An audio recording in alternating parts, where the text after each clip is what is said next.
This is Jimmy from Soul Radio. I'm here with the one and only Lord Apex Sensei. Put in a DVD, the S on waxing. Nah, I'm playing. What's good? How you doing? We in Sydney. Yeah, bro. Nah, it's a tree. They're from South Africa. How does it feel? Australia's like a huge part of sort of your listeners and stuff like that. I know on Spotify I was checking it out, and like 2 of the 5 cities are Melbourne and Sydney. Yeah, bro. How does it feel to finally be out here and experience Sydney? I know you've only been here one day. Long time coming.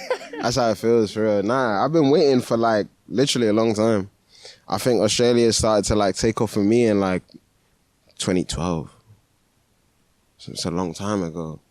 And like I remember like I was watching Mad like Big Les show.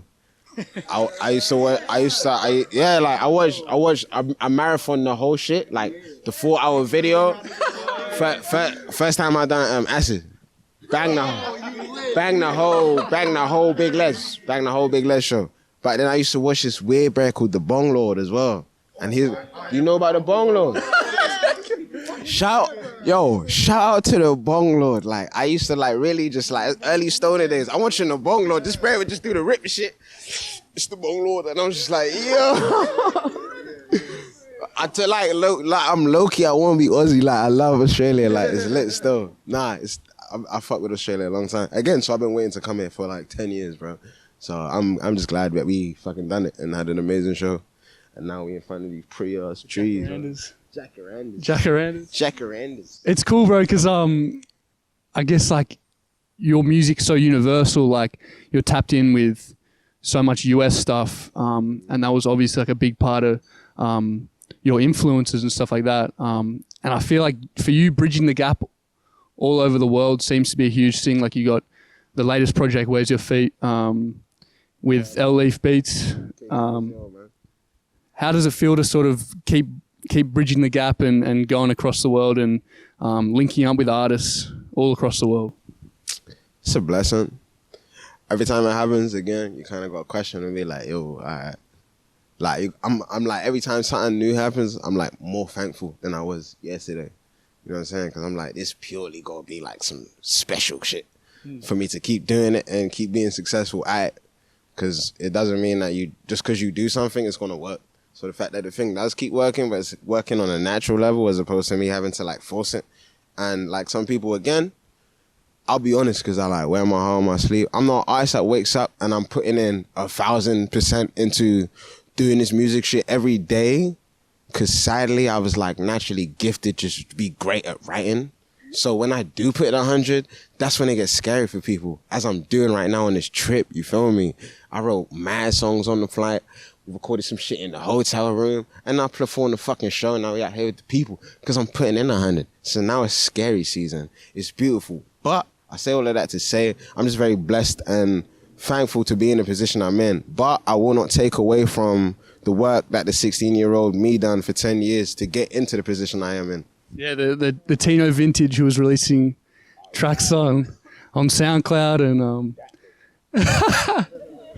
if it wasn't for him, Tino Vintage, you get, who was getting like wavy jackets for £2 from the thrift and like just made it look like 300, 400, 500. You feel me? That's Tino Vintage for sure. Yeah. And it'd be amazing to see like when you first got your record player, and I saw this, one of your mates, Jeff, got you the Mad Villainy, and yeah, bro, it's and now you got joints with Madlib, shit that hasn't been released yet. You perform with him. He's doing a nod. He's doing a what? You know about that? Yeah, right. Yes. I had to do my research. My mom got me my first vinyl player, and Jeff did buy me Mad Villainy, and he bought me Further Adventures of Lil Quaz, and that was also the vinyl where I didn't. I heard it before that, but it has one of my favorite songs on there, Shrew Music, and Shrew Music was the reason I changed from Tino Apex to Lord Apex. So shout out to Jeff. I just seen him before my flight. Yeah, fat ain't cunt. What's up? And just like having that Madlib like influence and respect for him so early on, and then in the Good Fight you know, getting that joint with Madlib, and then performing with him this year. How did that feel? Again, what can I do but be thankful? Like, it don't make sense. It don't make sense. All three of the things you just said, like, you know what I'm saying? It don't make sense, but they did happen. So I can only be thankful and like humble about it, because, you know, I think one of the biggest things they say is like you shouldn't meet your idols and that, but nah, Madlib was he's cool as hell. Yeah, cool, like one of the nicest people I met. He's just vibing, like he's in his own world, but like I'm in the world too. Like what you saying? Like it was nice, man. Yeah, I feel like we're debunking that like meeting your idols thing, because bro, it's sick to be chatting with you and you're just like so chill and kicking it with people in Sydney and fans and stuff like that. So wouldn't be here if not for everybody here. So it's only natural for how my brain processes things. But I wouldn't even say that like idol shit's real. I think some people are just like arseholes. Like I was on the flight, I watched the Milli Vanilli documentary, and like obviously everybody, I don't even know if you don't know about Milli Vanilli. It might be, yeah, if you know, all right, boom. So they didn't, but the documentary kind of, it breaks down their side, because they're like, no, we want to sing, and the bear was just like, no, we're not. But to us, it just looked like, oh, they was capping the whole time. So when shit hit the fan, the producer was like, yo, they're fake. But then the other bear went off the rails, but before they went off the rails, he was like, yeah, we're better than fucking the Beatles, we're better than Michael Jackson. But he was so gassed up, and you've never recorded a song, and like it added to his own demise. So he was just an awesome. Yeah. You feel me? I don't think it takes like, yeah, certain people are just assholes, bro. You know what I mean? Everybody comes into the game with a different intention and a different like end goal. So if your end goal is like, yo, I want fly cars, I want mad bitches, and I want fly clothes, then like you might have to go through a whole bunch of steps that correlate to that shit. But if you wasn't that sort of person before you got it, you're gonna act like a weirdo, which is why every now and then we get another person with allegations because they didn't get bitches before they started getting bitches. So when you start talking to bitches, you don't know how to speak to the bitch. Like, not even to make light a situation like that, but that's literally the case. People didn't speak to girls before they got girls, so then they start getting around girls and start moving weird because you don't know the proper courting proceedings. You feel me? Come on, bro. It's cool to see like your evolution. I know we're like kind of talking about like evolution and from early on, and I feel like a lot of your most recent stuff is like so vulnerable. You know what I mean? Like it's vulnerable and like healing.